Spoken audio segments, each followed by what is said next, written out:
from the Holy Gospel according to St. John.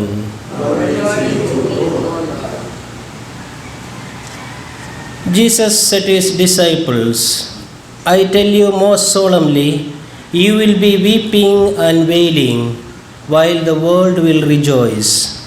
You will be sorrowful, but your sorrow will turn to joy. A woman in childbirth suffers because her time has come. But when she has given birth to the child, she forgets the suffering in her joy that a man has been born into the world. So it is with you. You are sad now, but I shall see you again, and your hearts will be full of joy, and that joy no one shall take from you. When that day comes, you will not ask me any questions. The Gospel of the Lord. Praise to you, Lord Jesus Christ.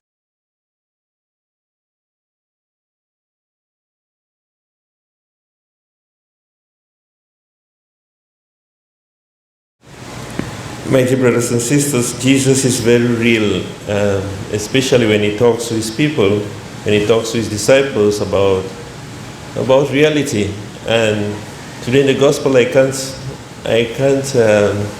stop myself from thinking of what happened. No, this is just something I heard. I did not see it, but when we were in the seminary, the second year or the third year of philosophy, so I remember when we went for holidays, it was always a good time to come back, and then we'll hear stories of what people went through during the holidays. This is anything formal, but the stories about what happens and things, and you always hear very funny stories. And there's this one of my friends, he did not continue, but he's having a good family now in Kenya. He's a very, very funny guy, and he was talking about what he experienced when he went home for holidays. And he said he happens to have been to the hospital, one of the big hospitals in Cameroon. And I don't know what pushed him, and he ended up in a maternity ward, so where women who are about to give birth are. And he was sharing that experience. It was very, very funny. And I never knew that something like that would happen. But he said when he just appeared there, he saw a lot of women jogging. And the nurse is after them and telling them, "Hey, run, run, run." And they were all jogging. And as they were jogging, they were cursing. And they were crying and they were wailing. And they were cursing even their husbands and saying, this is all because of my husband. And they were saying all sorts of things. And they were cursing. And he never knew something like this. And the way he was demonstrating, the way they were running, and they are very heavy, and then they are just about to give birth. They are in child pain, they are in labor, and then they are cursing.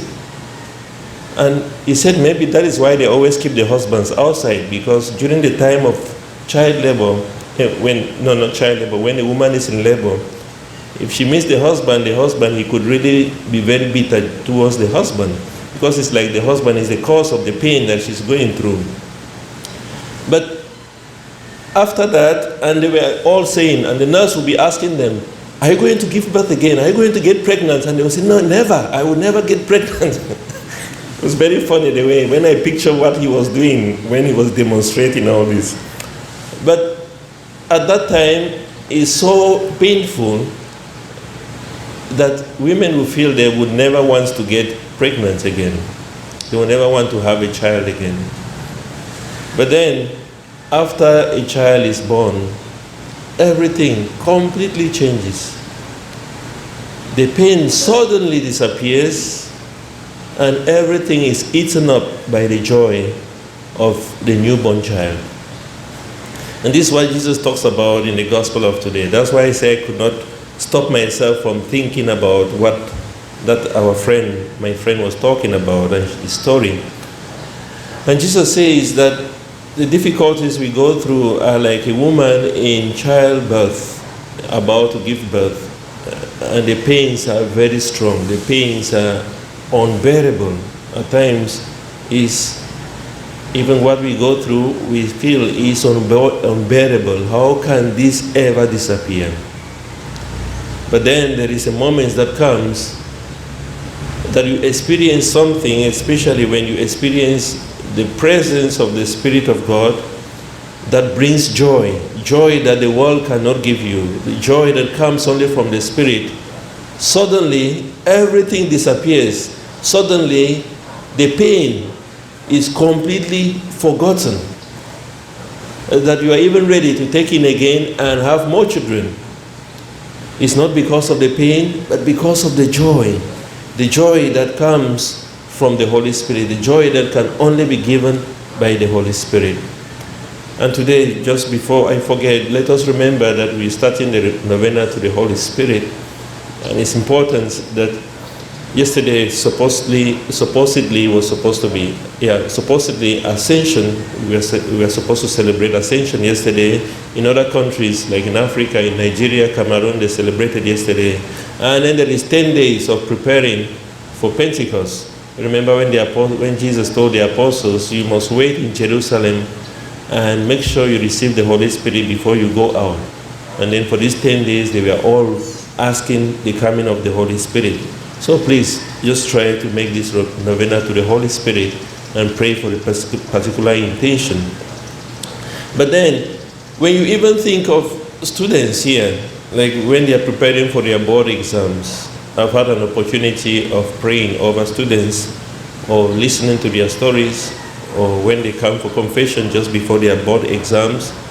And some of them are really crying and they are saying, no, I don't know how I'm going to go through this. I feel I'm unworthy. I feel I cannot make it.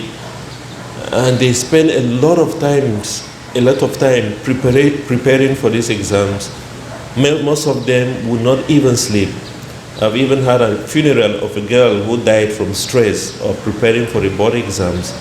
But they go through a lot preparing for these board exams. And the suffering is just so much. But once the results come and they have passed, it's so amazing that they just forget completely what they were going through.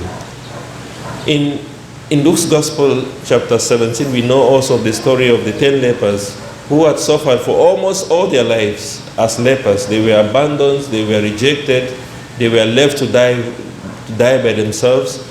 But then, after their healing, they even were overjoyed that they forgot to come and say thank you to God. And so, my dear brothers and sisters, just like I said yesterday, we go through a lot of difficulties. And the apostles, in this context, we are going through the stress of knowing that Jesus is going to leave them very soon. But like I said yesterday, when they saw the Lord in John's Gospel, chapter 20, verse 20, they were filled with the joy that no one could ever explain. A joy that no one could take away from them. And it's so important that we must not anticipate all the time the sorrow only.